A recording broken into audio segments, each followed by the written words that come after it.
사무엘상 16장 4절에서 13절까지의 말씀을 제가 봉독하겠습니다. 사무엘이 여호와의 말씀대로 행하여 베들레헴의 이름에 성읍 장로들이 떨며 그를 영접하여 이르되 평강을 위하여 오시나이까. 이르되 평강을 위함이니라. 내가 여호와께 제사하러 왔으니 스스로 성결하게 하고 와서 나와 함께 제사하자 하고 이새와 그의 아들들을 성결하게 하고 제사에 청하니라. 그들이 오매 사무엘이 엘리압을 보고 마음에 이르기를 여호와의 기름 부으실 자가 과연 주님 앞에 있도다 하였더니 여호와께서 사무엘에게 이르시되 그의 용모와 키를 보지 말라. 내가 이미 그를 버렸노라. 내가 보는 것은 사람과 같지 아니하니 사람은 외모를 보거니와 나 여호와는 중심을 보느니라 하시더라. 이새가 아비나답을 불러 사무엘 앞을 지나가게 하매 사무엘이 이르되 이도 여호와께서 택하지 아니하셨느니라 하니 이새가 산마로 지나가게 하매 사무엘이 이르되 이도 여호와께서 택하지 아니하셨느니라 하니라. 이새가 그의 아들 7을 다 사무엘 앞으로 지나가게 하나 사무엘이 이새에게 이르되 여호와께서 이들을 택하지 아니하셨느니라 하고 또 사무엘이 이새에게 이르되 내 아들들이 다 여기 있느냐. 이새가 이르되 아직 막내가 남았는데 그는 양을 지키나이다. 사무엘이 이새에게 이르되 사람을 보내어 그를 데려오라. 그가 여기 오기까지는 우리가 식사 자리에 앉지 아니하겠노라. 이에 사람을 보내어 그를 데려오매 그의 빛이 붉고 눈이 빼어나고 얼굴이 아름답더라. 여호와께서 이르시되 이가 그니 일어나 기름을 부으라 하시는지라. 사무엘이 기름 뿔병을 가져다가 그의 형제 중에서 그에게 부었더니 이날 이후로 다윗이 여호와의 영에게 크게 감동되니라. 사무엘이 떠나서 라마로 가니라. 아멘. 사무엘이 다윗에게 왕으로 이제 기름을 붓는 장면이 여기 기록되어 있습니다. 16장 1절에 보시면 여호와께서 이제 그 일을 행하게 하시죠. 사무엘에게 내가 이미 사울을 버렸다. 이제 그는 더 이상 이스라엘의 왕이 아니다라고 얘기하시고 베들레헴 사람 이새에게로 가라 이렇게 얘기하십니다. 내가 거기서 한 왕을 보았다라고 얘기하시죠. 그래서 지금 그 사무엘이 이제 어려운 발걸음을 하고 있습니다. 왕이 멀쩡히 살아 있는데 다른 왕을 세우려고 하는 일이 어려운 일이었겠죠. 그러니까 2절에서 사무엘이 주저하니까 하나님께서 방법을 가르쳐 주시고 이제 제사를 명목으로 이제 베들레헴을 찾아가게 하십니다. 사무엘이 등장을 하면 늘 좋은 일만 있던 것이 아니라 이제 꾸중을 받고 경고를 받고 하는 일이 있었던 모양인지 베들레헴 사람들이 사무엘을 보고 떨며 영접을 하죠. 무슨 나쁜 소식을 갖고 오진 않았는가. 근데 이제 좋은 소식이었다고 그들의 마음을 가라앉히고 이제 제사를 지내겠다고 얘기합니다. 근데 특별히 이새와 그의 아들들을 데려오라고 얘기하죠. 아마 사울이 알았다면 가만히 두지 않을 일이었기 때문에 이 일은 굉장히 조심스럽게 조용히 이루어졌을 것 같습니다. 그래서 이런 과정을 거쳐서 드디어 사무엘이 이제 이새의 아들들을 만나는데 금방 왕을 찾지를 못하죠. 사실 이렇게 비밀스러운 일은 금방 끝나야 될 것 같은데 이새의 아들을 7이나 지나가도록 왕을 못 찾고 있습니다. 그런데 사무엘이 보기에는 이제 6절에서 보듯 처음 그러니까 이새의 첫 번째 아들부터 왕다운 사람을 이제 발견했다고 느꼈던 것 같습니다. 6절에 보시면 과연 주님 앞에 여호와의 기름 부으실 자가 있도다 이렇게 생각을 하죠.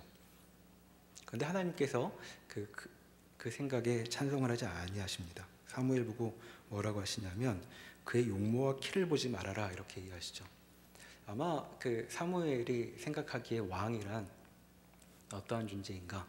여기 보면 용모와 키를 중요하게 여겼던 것 같습니다. 왜냐하면 그 사무엘이 보았던 첫 번째 왕은 사울이었죠. 근데 사울의 그 키는 다른 사람보다 훨씬 컸다고 앞에 기록되어 있습니다. 그러니까 보기에 왕다운 그런 모습이었죠. 근데 지금 엘리압을 보니까 사울급의 이제 장정이 앞에 서 있는 것을 느꼈던 것 같습니다. 근데 하나님께서 지금 그의 용모와 키를 보지 말라고 7절에 얘기하시고 내가 이미 그를 버렸다라고 얘기하시는지, 버렸다는 얘기는 이미 그를 왕이 될 수 있는가 하는 질문 앞에 거절하셨다 그런 얘기입니다. 그러면서 그 유명한 얘기를 하시죠. 내가 보는 것은 사람과 같지 아니하니 사람은 외모를 보거니와 나 여호와는 중심을 보느니라 이렇게 얘기하십니다. 지금 여기서 이스라엘 왕이란 어떤 존재인지, 어떤 사람이 왕다울 수 있는지에 대한 기준이 여기 조금 나와 있습니다. 우리가 앞에서 계속 보았던 것처럼 이스라엘의 왕은 다른 나라의 왕과는 달랐죠. 그는 하나님께서 세우셔서 하나님의 뜻대로 그의 백성들을 이제 인도해 나아가야 될 사람이었습니다. 어떤 사람이 그러면 하나님의 뜻에 따라 그의 백성들을 인도해 나갈 수 있는가 하는 문제가 있을 텐데, 여기 이제 그 기준이 드러나 있는 것이죠. 유명한 구절, 사람은 외모를 보거니와 나 여호와는 중심을 보느니라라고 되어 있습니다. 앞에서 그 15장 28절에 보시면 그 사울에게 사무엘을 통해 이렇게 얘기하셨던 구절이 있습니다. 사무엘이 그에게 이르되 여호와께서 오늘 이스라엘 나라를 왕에게서 떼어 왕보다 나은 왕의 이웃에게 주셨나이다 이렇게 되어 있죠. 자, 왕보다 나은 왕의 이웃에게 나라를 떼어 주실 것이다라고 얘기합니다. 그러니까 사울보다는 나아야 되는데, 그러면 사울보다 낫다는 게 어떤 것인가? 여기 지금 이제 그 내용이 드러나고 있는 것입니다. 여호와는 중심을 보신다라는 것이 그 기준이죠. 여기 중심이란 말은 마음이란 말입니다. 하나님은 마음을 보시고 외모를 보지 아니하신다라는 말은 표현을 좀 바꾸어 보면 사람들은 마음 바깥의 것을 보고 무언가를 판별하지만 나는 마음을 바라본다라고 이제 얘기하시는 것입니다. 그러니까 하나님은 여기서 이제 외모란 그 얼굴이 어떻게 생겼는지, 키가 어떠한지, 몸집이 어떠한지 이제 이런 얘기가 아니라 마음이 아닌 것이라고 이제 우리가 달리 표현할 수 있겠습니다. 나는 마음을 보는 사람이다. 너희의 왕은 마음을 보고 판단할 것이다. 그런데 너희들은 자꾸 마음 바깥을 보려고 하는구나 이렇게 이야기하신다는 것이죠. 그러니까 주님께서 지금 왕을 삼으실 때 이 왕은 하나님의 뜻을 따라 그의 지도력을 발휘해서 그 밑에 있는 백성들을 모두 하나님 기뻐하시는 자리로 끌고 가야 할 사람이니까 그의 마음에는 그의 마음이 어떠한가를 살펴야 한다는 이야기가 좀 나와 있는 것입니다. 그러니까 하나님께서는 마음을 보신다는 것, 하나님의 왕은 마음으로 판정될 수 있다는 것, 그리고 더 넓혀서 하나님의 백성들이란 무엇을 하나님께 보여야 하느냐, 마음을 보여야 한다라고 여기서 이 기준을 통해 확인할 수 있습니다. 근데 이런 문제는 다윗이 그의 인생 전체를 걸쳐서 알고 있었던 문제인 것처럼 보이죠. 역대상으로 한번 가보시겠습니까? 구약성경 652면에 역대상 28장으로 한번 가보시죠.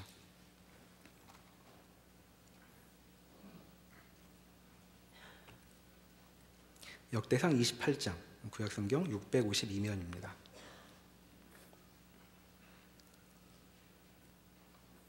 거기 1절에 보시면 다윗이 이스라엘의 여러 지도자들을 모아놓고 예루살렘으로 수집을 한 장면이 나오죠. 그리고 이제 어떤 연설을 합니다. 그 연설의 내용이 28장에 쭉 나와 있는데 훑어보면 그 2절에 보시면 내가 전부터 여호와 하나님께 드릴 성전을 건축할 마음이 있었다는 얘기를 하죠. 그런데 하나님이 못하게 하셨다고 합니다. 왜냐하면 그는 전쟁을 많이 했기 때문이다 라고 이제 3절에 얘기를 하죠. 그래서 하나님께서 다윗에게는 성전을 건축하지 못하게 막으셨는데 이제 6절에 보면 이렇게 말씀하셨다고 합니다.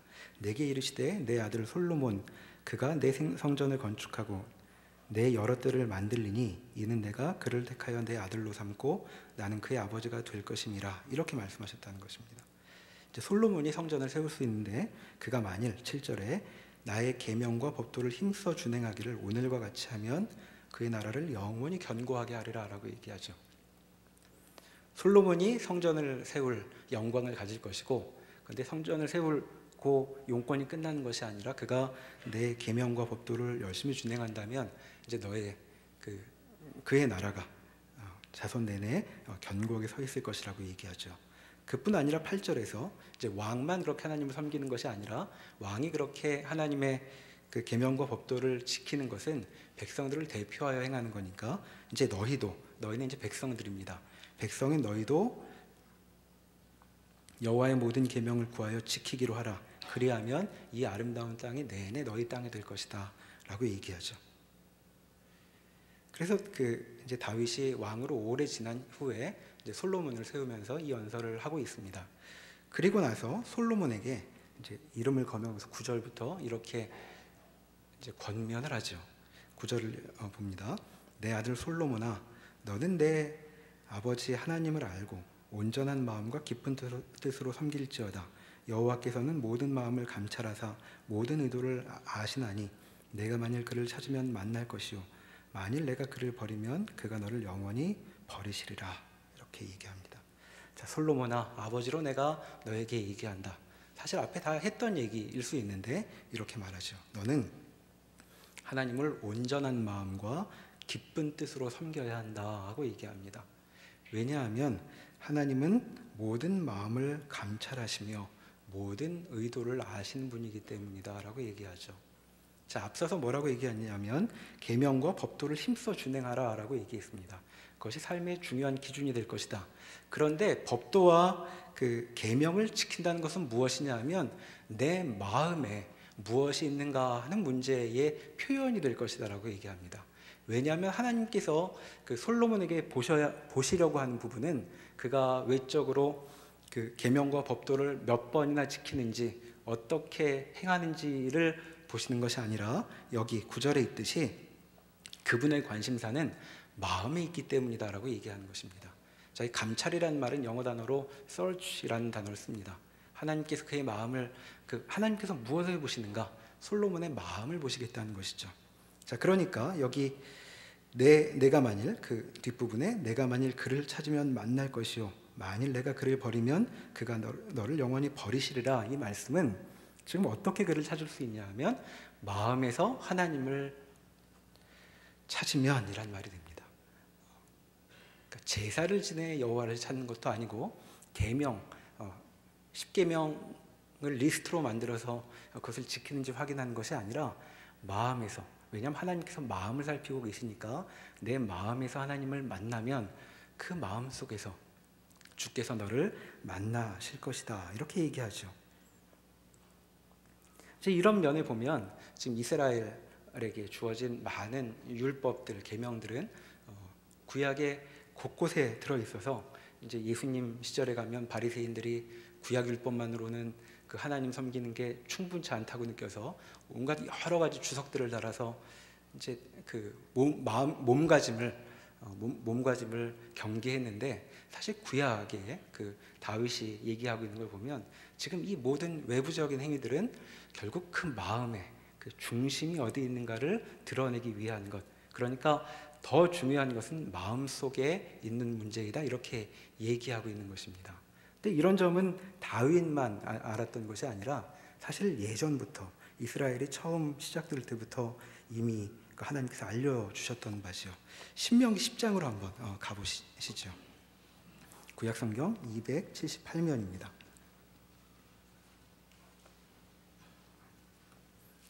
278면 신명기 10장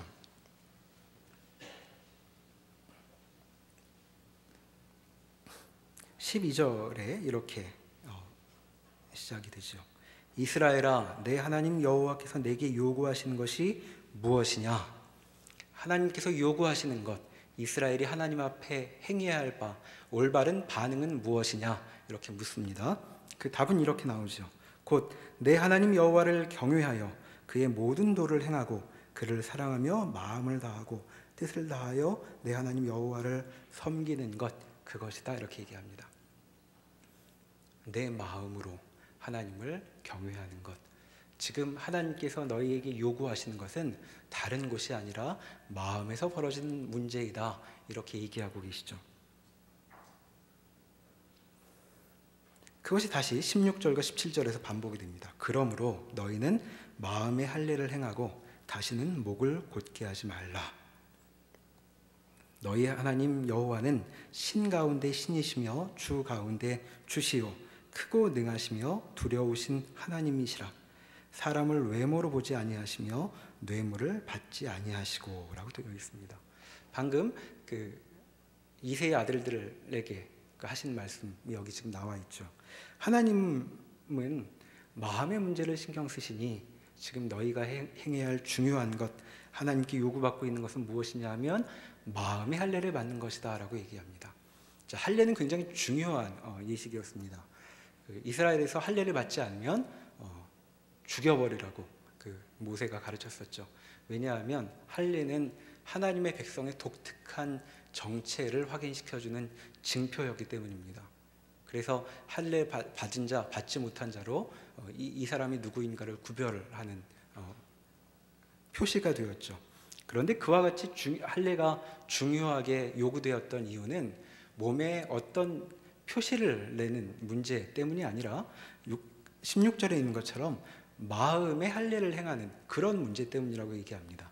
너희가 하나님의 백성으로 산다는 것은 마음에서 벌어지는 일, 하나님께서 너희에게 요구하시는 것은 너희 마음 가운데에서 벌어지는 일이다 이렇게 얘기하고 있는 것이죠. 그러니까 17절에서 하나님은 사람을 외모로 보지 아니하신다라고 얘기하고 뇌물을 받지 아니하신다고 얘기합니다. 자, 뇌물을 받는다는 것은 무엇일까요? 뇌물은 마음과 다른 행위죠. 자, 마음으로 정말 존경해서 누구에게 주는 선물을 뇌물이라고 하지 않습니다. 뇌물은 어떤 필요 때문에 선물을 주지만 마음속으로는 이 뇌물이나 받는 것, 이제 이러고 주는 게 뇌물이죠. 그러니까 마음과 상관없이 벌어지는 일, 그것이 이제 뇌물이라고 표현되어 있는 것입니다. 하나님은 뇌물을 받지 아니하신다 하고 얘기하고 있죠. 왜냐하면 하나님의 관심사는 마음에 있기 때문입니다. 그래서 그분은 외모를 취하지 아니하신다라고 얘기하고 있죠. 자, 우리는 과연 하나님을 어디서 만나고 있을까요? 우리가 하나님을 만나는, 또 하나님께서 우리를 만나시기 위해서 오실 수 있는 장소는 어디일까요? 우리는 아마 많은 경우에 삶의 어떤 특정한 국면 속에서 하나님을 만나는 것 같습니다. 어떤 소원, 어떤 주제, 어떤 형편, 그러한 걸 가지고 하나님께 만나죠. 그리고 진심으로 하나님께 구하고 주님의 뜻을 아뢰고 또 주께서 은혜를 내려주셔서 그런 문제들을 풀어주시면 원래 그러려고 하는 의도는 아니었지만 이상스럽게도 그 특정한 국면이 해소되고 말면 하나님은 더 이상 우리와 가까이 오실 용건이 없는 것처럼 행동할 때가 많이 있습니다. 그러나 지금 신명기에서 얘기하고 있는 것은 뭐냐면 하나님은 그런 특정한 어떤 사건, 형편, 그런 주제 때문에 우리를 만나셔야 하는 분이 아니라 오히려 우리의 마음은 하나님으로 채워져 있어야 한다라고 얘기하는 것이죠. 그러니까 신명기의 이 가르침대로라면 우리는 하나님을 어떻게 만나야 하냐 하면 우리의 마음에 하나님이 가득 채워져야 하는 것입니다. 살면서 여러 가지 어려움들이 있으면 내 마음에 하나님이 가득 채워져 있는데 하나님과 함께 이 문제를 어떻게 겪어낼까 하는 것이 이제 올바른 반응이지, 나는 내 삶에 여러 가지 문제가 있는데 그 문제를 해결하시기 위해서 주께서 언제 특정할 때에 출동하셨다가 이제 다 되셨으면 가셔도 좋을 그런 존재로 취급받을 수 없다라고 얘기하는 것이 지금 신명기가 우리에게 이야기하고 있는 것이죠. 그러니까 우리가 여러 계기가 있어서 하나님을 부르고 하나님께 기도하고 외치게 될 때, 그리고 그 문제가 다 해소되어서 이제 하나님 감사합니다라고 얘기해서 문제가 끝난 것처럼 여겨질 때 하나님 우리에게 이렇게 물으시게 됩니다. 자, 이제 진짜를 얘기해 보자. 이거는 계기에 불과하다. 너희와 풀어갈 문제는 이 문제, 이 몇 가지 문제를 해결하는 것이 아니라 이제 너는 나와 용건 없이 만나야 할 때, 그때가 되었다라고 우리의 마음 안으로 들어오시려고 하시죠. 바로 그 점을 여기 지금 모세는 너희 마음에 할례를 받아야 한다, 너희는 마음에서 너희가 아주 독특한 존재임을 기억해야 한다라고 말하고 있는 것입니다. 그리고 다윗도 그 점을 기억했기 때문에 솔로몬에게 내가 해야 할 중요한 일은 여호와의 명령과 법도를 지키는 것, 그거 정말 중요한 일이 맞지만 그거 지켰다고 다 되는 것이 아니라 마음을 감찰하신 주님 앞에 내 마음과 내 뜻을 내어드려야 한다라고 얘기하고 있던 것이죠. 자, 이런 차원에서 우리는 지금 그 이스라엘의 첫 번째 왕과 두 번째 왕 사이에 어떤 차이가 있는지를 대조해 볼 수 있습니다. 다시 그 사무엘상 15장으로 한번 가보시죠. 사무엘상 15장, 그 사울이 하나님 앞에 잘못을 저지르는 장면 우리가 지난 시간에 살펴보았습니다. 거기서 사울이 하고 있는 행동을, 하나님 앞의 반응을 우리가 좀 이 시간 살펴볼 수 있겠습니다. 13절에 한번 가보시면 사무엘상 15장 13절입니다. 사무엘이 사울에게 이른즉 사울이 그에게 이르되 원하건대 당신은 여호와께 복을 받으소서 내가 여호와의 명령을 행하였나이다 이렇게 얘기합니다. 제가 시키신 대로 했습니다. 그런데 사무엘이 야단을 하죠. 뭘 명령대로 다 따랐다는 얘기냐? 진멸을 했다면 도대체 이 짐승 소리는 무엇이냐라고 14절에 이제 질책을 하니까 15절에 이렇게 얘기합니다. 제가 백성이 당신의 하나님 여호와께 제사하려 하여 양들과 소들 중 가장 좋은 것은 남겼습니다. 그 외의 것은 진멸하였습니다. 라고 말이 좀 바뀝니다. 백성들이 남겨오는 바람에 제가 막을 수가 없었다고 얘기하죠. 또 사무엘이 그 얘기를 듣고 납득을 못하고 야단을 합니다. 20절에 가서 사울이 이제 이렇게 대답을 하죠. 20절을 보실까요? 나는 실로 여호와의 목소리를 청종하여 진멸하였으나 다만 21절에 백성이 그 마땅히 멸할 것 중에 가장 좋은 것으로 여호와께 제사하려고 끌어왔나이다. 이렇게 해서 이제 자신과 백성을 분리합니다. 나는 진멸하려고 했는데 백성이 막았다는 것이죠. 근데 다시 여전히 야단을 맞습니다. 그러니까 24절에 그가 이렇게 얘기하죠. 내가 범죄하였나이다. 이제 비로소 자신이 그 말씀대로 행하지 않았음을 얘기하는데 다시 여기 이유를 얘기하죠. 그 이유 왜 말씀을 못 따랐냐 하면 24절에 내가 백성을 두려워하였기 때문입니다. 이렇게 얘기합니다. 그러면서 25절에 그러니 내 죄를 용서하시고 여호와께 경배하게 하소서 이렇게 얘기하죠. 그런데 그 청을 잘 듣지 않으니까 27절에 보시면 사무엘이 가려고 돌아설 때 사울이 그의 겉옷자락을 붙잡으며 찢어진지라 이렇게 되어 있습니다. 절 두고 가시면 안 됩니다. 당신께서 저와 함께 계셔야 합니다 라고 옷을 얼마나 세게 붙잡았으면 옷자락이 찢어져 버렸다고 얘기를 합니다. 자, 왜 그렇게 열심히 붙들었는가? 28절에 보면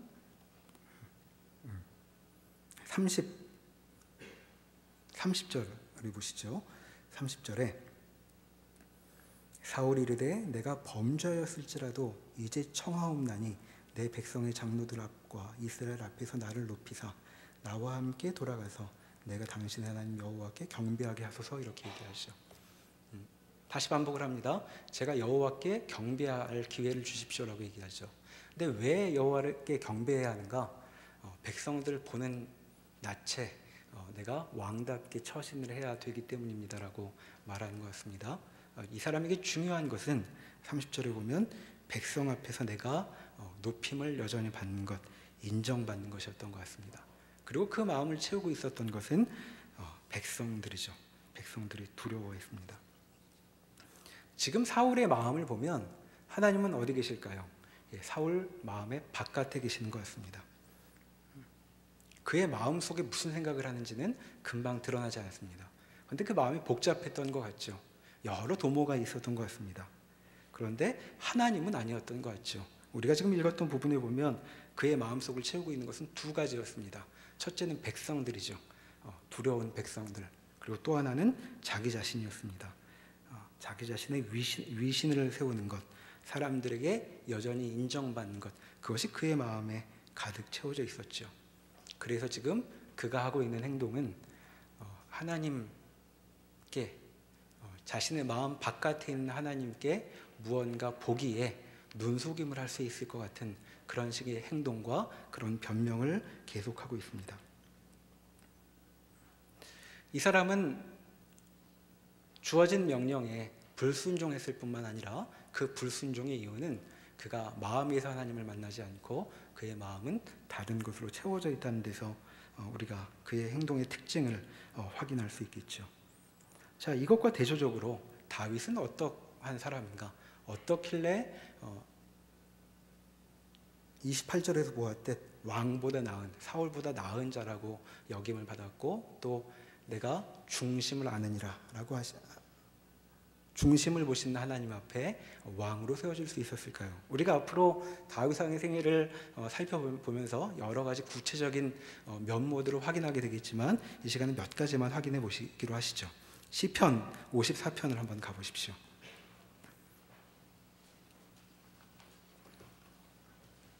구약성경 840년입니다.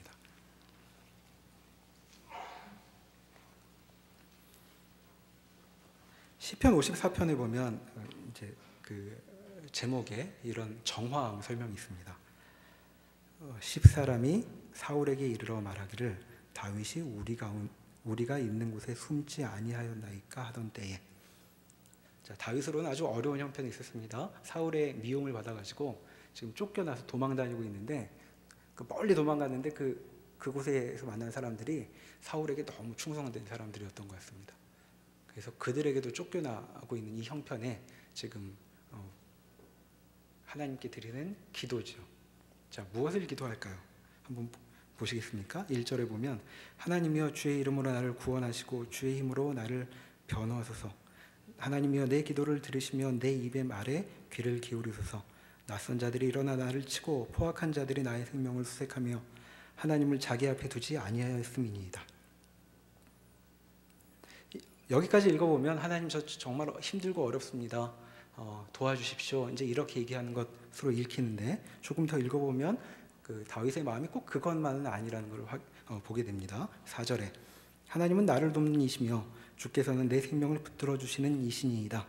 자, 내 생명 주님께 달려 있습니다. 그래서 제가 이 어려운 형편에 주님의 이름을 부릅니다. 하나님, 제가 이 어려운 형편에 있는 것 아시지요? 라고 말하고 5절에 주께서는 내 원수에게 악으로 갚으시리니 주의 성실하심으로 그들을 멸하소서. 내가 낙헌제로 주께 제사하리이다. 여호와여 주의 이름에 감사하오리니 주의 이름이 선하심이니이다. 참으로 주께서는 모든 환난에서 나를 건지시고 내 원수가 보응받는 것을 내 눈에 똑똑히 보게 하셨나이다. 자, 결국 하나님께서 선하시니 주의 선하신 대로 제 인생을 책임져 주십시오라는 말입니다. 그런데 지금 이 사람은 어떻게 기도하고 있냐 하면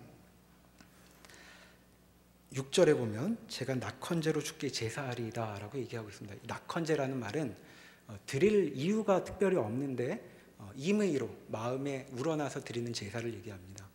달리 말하면 복을 받거나 안 받거나 드리는 제사라는 것이죠. 그러니까 지금 이 맥락에서 보면 제가 어려운 형편에 있으니까 주께서 제 인생을 책임져 주시기를 주께 구합니다. 그래서 주님의 이름을 부릅니다.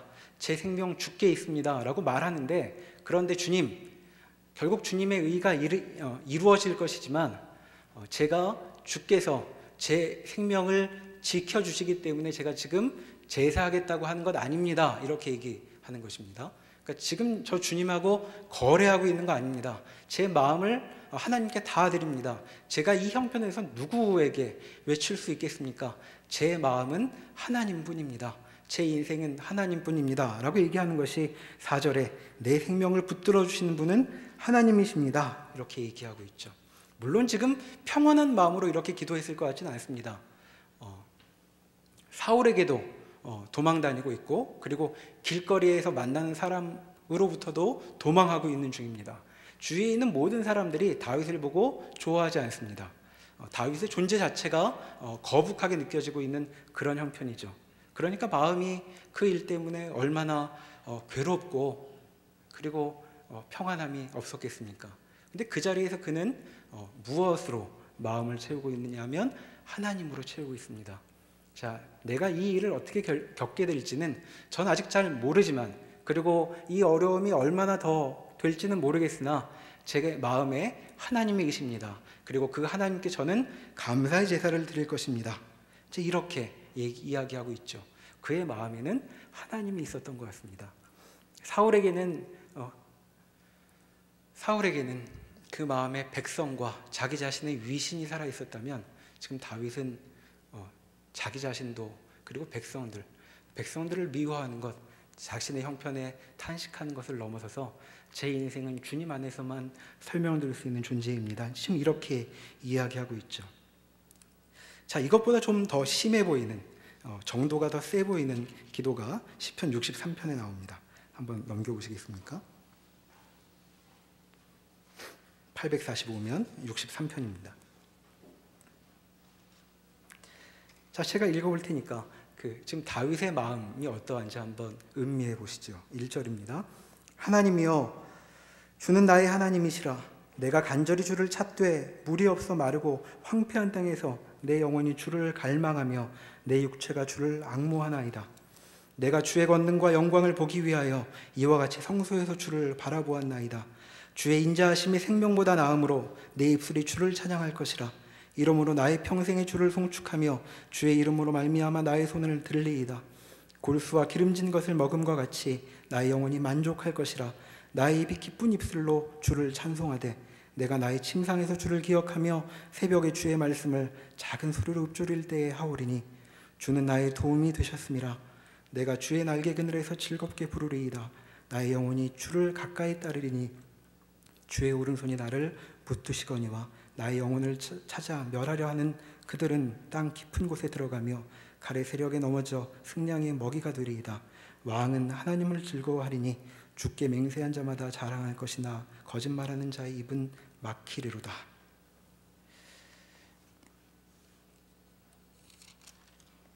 유다 광야에 있습니다. 사울에게 쫓겨 나 있는 상황일 수도 있고, 유다 광야에 쫓겨난 적이 몇 번 있었는데, 또 한 번은 아들 압살롬에게 반역을 당해서 쫓겨갈 때도 유다 광야에 있었습니다. 어느 형편인지 우리가 잘 알지 못하지만 지금 다윗은 굉장히 어려운 시간을 겪고 있죠. 앞이 보이지 않습니다. 근데 지금 이 시편을 보면 이 사람이 지금 무슨 생각을 하고 있나 싶죠. 1절을 보시면 주는 계속 반복하고 있습니다. 저는 주님을 찾습니다. 주님을 갈망합니다. 주님을 앙모합니다. 이렇게 얘기합니다. 자, 요즘 번역으로는 이렇게 번역하기도 합니다. 저는 주님을 애타게 찾습니다. 주님을 찾아 목이 마릅니다. 주님을 애타게 그리워합니다. 지금 제 이 곤경을 아시겠습니까? 곤경 때문에 괴롭습니다. 이 얘기를 하지 않고 저는 주님을 찾을 뿐입니다. 제가 주님 때문에 애가 탑니다. 라고 얘기하고 있습니다. 그리고 우리에게 굉장히 익숙한 유명한 구절 3절에 이렇게 얘기하죠. 주의 인자하심이 생명보다 낫습니다. 이 기도가 무엇일까요? 지금 어려운 형편 속에서 하나님이 살려주시면 이 곤경을 회피할 수 있기 때문에 지금 하나님께 잘 보이려고 하는 얘기일까요? 그래 보이지 않습니다. 이 곤경 속에서 그 사람은, 다윗은 진심으로 이 얘기를 하고 있죠. 주의 인자하심이, 주님의 자애가 저의 생명보다 훨씬 귀합니다. 저는 죽을지 모르겠지만 제 앞이 안 보이지 않지만 제 마음엔 하나님이 들어있을 뿐입니다. 지금 다윗은 인생의 여러 국면마다 그 형편 속에서 우리에게 많은 시편을 전해주고 있는데, 그의 마음은 이상스럽게도 그 인생의 특정한 국면들, 문제들이 아니라 그의 입에는 자꾸 하나님이 오르내리고 있죠. 그러니까 그는 그 어려움을 겪으면서도 어려움에 압도되지 않고 그 마음에 하나님을 두고 있습니다. 아니, 하나님을 두고 있는 것이 아니라 마음으로 하나님을 만나고 있습니다. 우리는 하나님께 나아갈 때, 기도할 때 무언가 마음이 정리가 되면 그때 정리된 마음으로 하나님께 기도하겠거니, 하나님을 만나겠거니 하고 생각할 때가 많이 있는데, 다윗이 우리에게 보여주는 면모는 그렇지 않습니다. 그의 마음은 거의 정리될 때가 없고 안정을 찾을 때도 없었던 것 같은 인생입니다. 그러니까 그 마음이 얼마나 오르내림이 심했겠습니까? 그런데 그 자리에서 바로 하나님을 만나고 있는 것입니다. 제 인생이 어떻게 될지 저는 알지 못하지만 저는 주님을 만나보려 합니다. 저는 주님과 함께 있을 것입니다. 주님과 함께 이 일을 겪어갈 것입니다. 주님께서 내 안에 함께 계신다면 저는 제가 어떤 형편에 있든 주님을 여전히 찬양할 것이고 주님을 사모할 것입니다 라고 말하고 있습니다. 다윗에게 하나님은 더 이상 어떤 일을 이루는 수단으로 남아 계시지 않죠. 인생의 목적 그 자체이십니다. 하나님과 함께 있다면 그의 인생의 여러 가지 형편들은 그저 배경에 불과할 뿐이다 라고 이야기하고 있는 것입니다. 그의 마음에 하나님이 가득 차 있죠. 백성이 그를 따르던 따르지 않던, 그리고 자신의 위신이 높아지던 아니던, 그리고 심지어는 자기 자신이 자신의 마음을 배신하는 그 자리에서도 그는 하나님을 떠올리고 있습니다.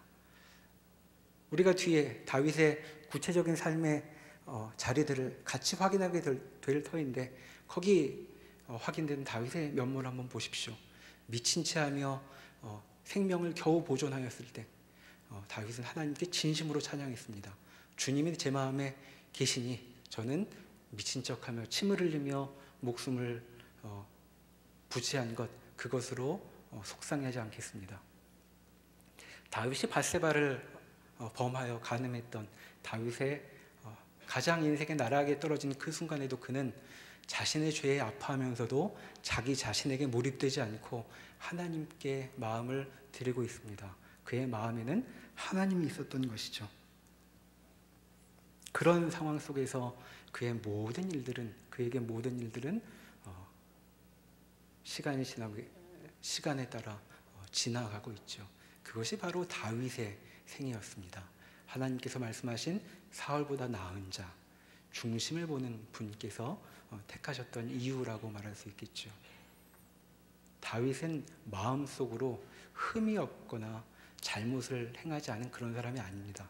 그러나 그는 마음으로 하나님을 만나야 한다는 점을 알고 있었던 사람들이죠. 우리 교회 청년부의 특징 중에 하나가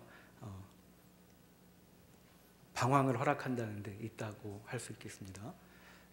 방황을 하시라고. 심지어는 한 30년 해도 된다고 얘기하기도 하죠. 여러분, 방황을 한다는 게 뭘까요? 방황을 하면 무슨 일이 벌어질까요? 교회 안 나오는 거, 이런 방황 아닙니다.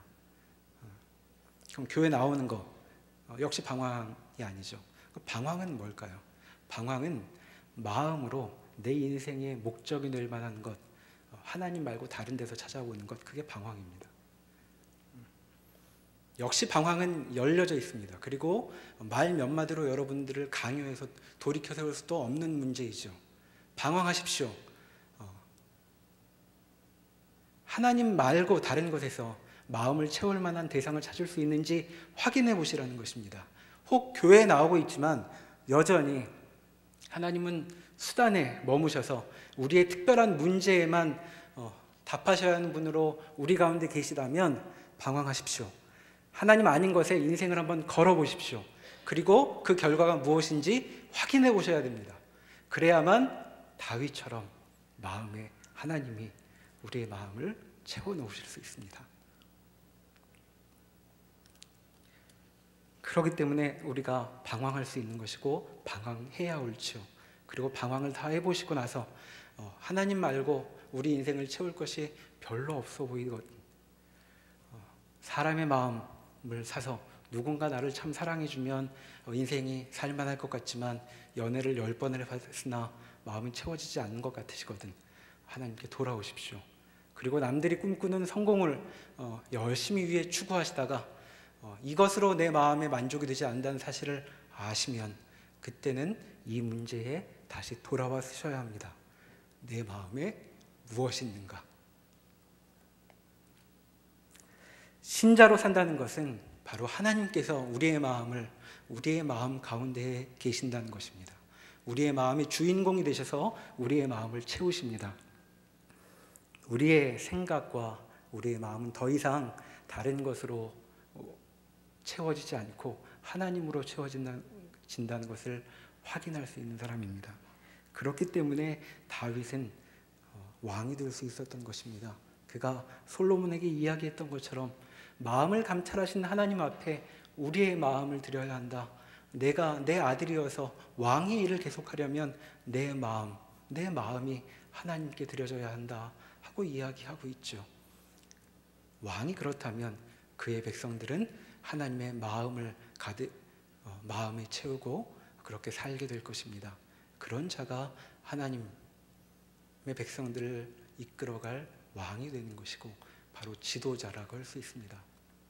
우리의 마음에 다윗이 보여준 것처럼 그렇게 하나님으로 채워지면 좋겠습니다. 그것이 오늘로부터 얼마 만에 이루어질 일인지는 모르겠으나 그 신앙의 여정의 이 점을 기억하십시오. 우리는 마음으로 하나님을 만나야 합니다. 하나님을 외면한 채로 우리의 마음을 정리할 수 없다는 것 기억하고 주 앞에 우리의 모든 문제를 내어놓고 주님과 더불어 우리의 인생을 걸어가는 그런 복된 인생 되면 좋겠습니다. 기도하시겠습니다. 하나님 아버지, 하나님은 우리의 행동 몇 가지를 주장하시기 위해 우리에게 다가오시지 않으셨습니다. 하나님께서 우리에게 명하시는 것들은 우리의 마음을 드러내기 위한 표현임을 이 시간 다시 배웠습니다. 주여, 주님, 우리가 우리의 마음을 가지고 주님을 만나게 하여 주십시오. 다른 자리가 아니라 마음 가운데에서 주님을 배웠고 주님과 함께 우리의 인생을 돌아보게 하여 주십시오. 그리하여 우리의 인생이 결국에는 가장 좋으신 분, 세상의 그 무엇과도 비교할 수 없는 최고의 선 하나님, 주님으로 채워질 수 있도록 붙들어 주십시오. 우리에게 그런 복된 인생을 약속하여 주셨으니 완주하는 그 자리까지 주님 저희를 붙들어 주시옵소서. 예수님의 이름으로 기도합니다.